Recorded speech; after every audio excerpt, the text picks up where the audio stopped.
এই যে কোটা আন্দোলনের বিরুদ্ধে বাংলাদেশে একটা বিপ্লব হয়েছে না? এখানে কি মুরব্বী চাচারা ছিল? কারা ছিল?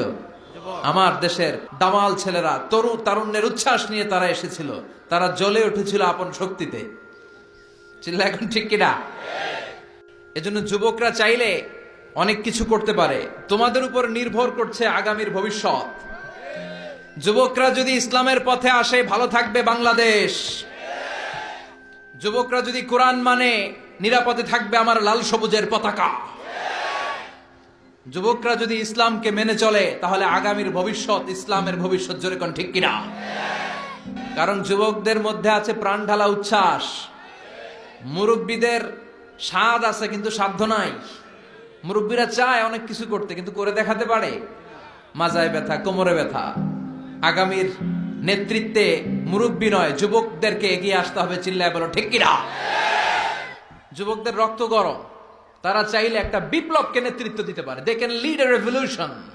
গোটা বিশ্বে যত বিপ্লব হয়েছে সব যুবকদের দিয়ে হয়েছে। সুবহানাল্লাহ পড়েন। তো মুসলিম যুবকদেরকে জ্বলে উঠতে হবে আপন শক্তিতে।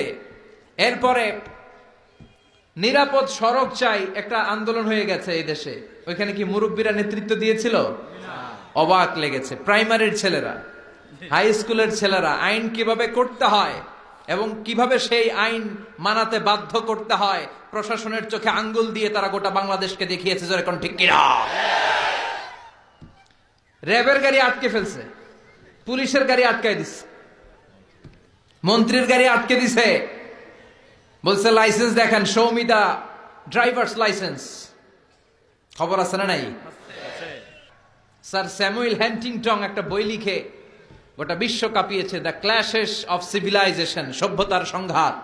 গোটা বিশ্বব্যাপী শুধু দাপট, লড়াই, স্নায়ুযুদ্ধ, কোল্ড ওয়ার, ক্ষমতার দাপট নিয়ে গোটা বিশ্বে এখন রমরম অবস্থা। কে কার চেয়ে বড় সুপার পাওয়ার হতে পারে? এখন সবচেয়ে বড় super power United states of America, ঠিক কিনা? তারা হচ্ছে এখন সুপার পাওয়ার। ধারণা করা হচ্ছে চায়না গোটা বিশ্বে যেভাবে তাদের প্রোডাক্ট সাপ্লাই করছে, পণ্যের বাজারে তাদের যেরকম দাপট, ডমিনেশন, সামনের সুপার পাওয়ার হবে চায়না। চায়নাতে কোন দুষ্কৃতিকারী, কোন হত্যাকারী, তাদেরকে যখন জেলে বন্দি করা হয়, জেলখানার ভিতরে ওরা ফ্যাক্টরি করে রাখছে।